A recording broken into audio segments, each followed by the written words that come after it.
So I'm with Steve White, who worked with the likes of Paul Weller and Style Council, Yeah. and I would have grown up in that era of video recordings of putting say Paul Weller's Style Council stuff on TV. Yeah.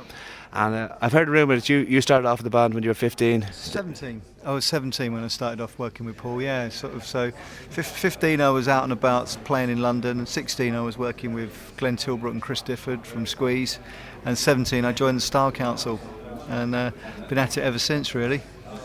So which albums would you have worked on with say the Style Council? Well, the first one, were you on that video say with the organist and when they go down the old lake or the actual Long Hot Summer. Yeah, I was on that. I was the bongo player in the black and white stripy jumper.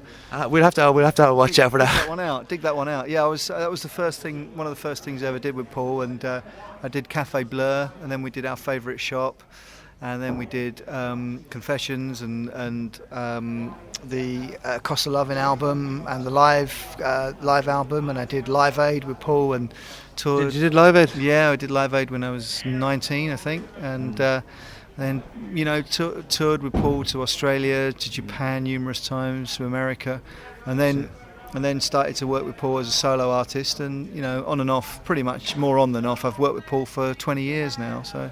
So good fun anyway. Yeah, it's been great. I can think of much worse ways of spending 20 years. So it's been brilliant, And the thing is, it's still going really well. So, Paul's in the studio at the moment recording some new material and a covers album that he's working on, and it sounds great.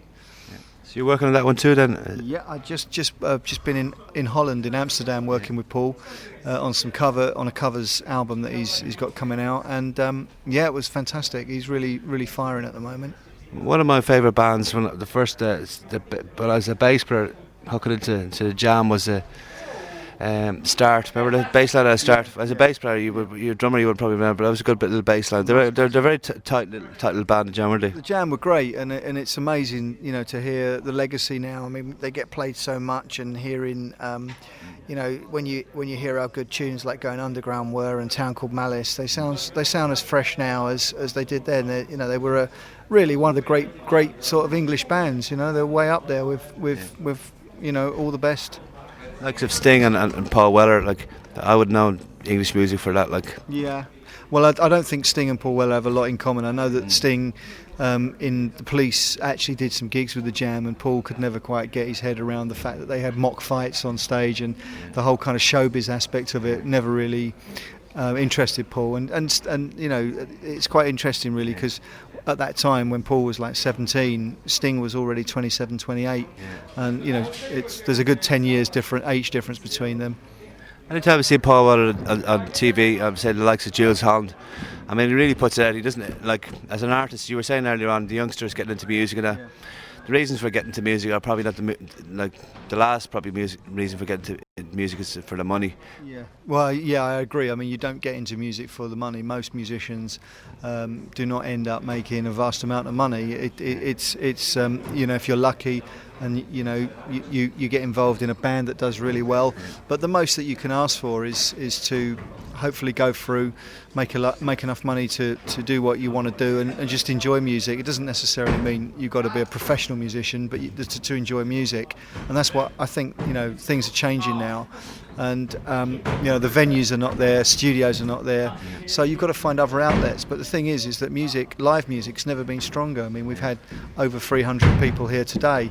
If there was no one here today to see the drummers doing their thing, I'd be really worried. But people are still interested.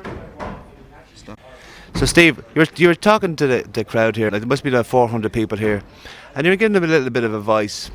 A little bit of advice came across about music, and you were saying like maybe they should get into like the likes of Buddy Rich for an album at Christmas instead of the likes of you said a Britney Spears remix, and you were going on about your man. What's it?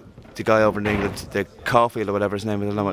Simon Cowell. The kind of whole manufactured pop thing where You know, that it's basically an extension of karaoke, and it's replacing musicianship. And it's you know, the thing is that these people, and I do not saying that there's not talented singers amongst all that crowd, but it's basically playing along to cassettes, and it's playing along to manufactured music. And at the end of the day, a song, you know, a great song needs more than just a great vocal. It needs emotion in the playing to make it something, you know, worthwhile listening to. And like listening to the great Motown records, the fantastic musicianship, and all the great soul bands, you know, people like James Brown and the Stax records, and Otis Redding and Marvin Gaye, and you know, all these wonderful artists that are becoming forgotten. And I don't put a lot of credit in this whole thing of manufacturing. You know, it's got its place for kids, but it's not important and it's not special. I suppose at a certain stage it becomes like get a few pretty faces together and put a beat behind them, like, you know. Yeah, well, that's it. And a style of music that's popular. Yeah, that's it. And it's usually a cover version. I just don't agree that it's. I'm not saying it's not got its place, but I think its success and importance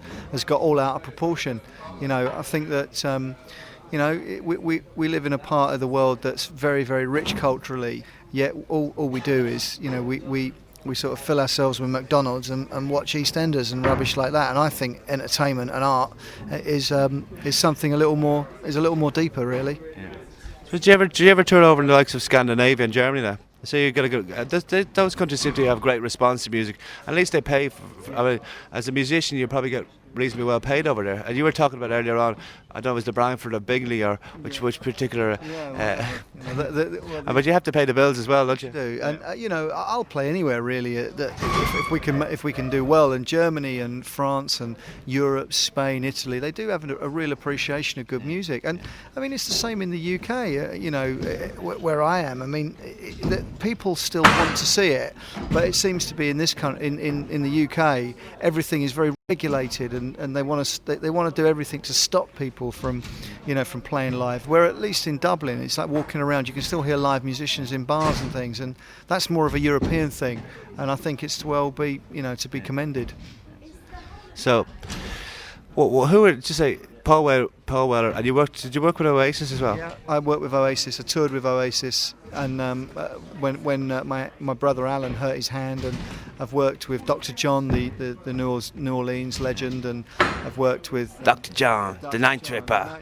Yeah, I worked with him, played on an album for him, and I've worked with, you know, a lot of great musicians. I've backed Roger Daltrey and backed Jimmy Page, and you know, had the pleasure to do a lot. I've got my own band. I run a small record label, release my own music, run my own website, www.whiteydrums.com, for all you cyber kids out there. Check on and have a little look. So, you know, get in touch, drop me a line. So I'd like to thank Steve White very much for doing this interview. And finally, Steve, which album did you work on with Dr. John? Dr. John, the Night Tripper. The Night Tripper. It was called Another Zone, and it was out about 3 years ago.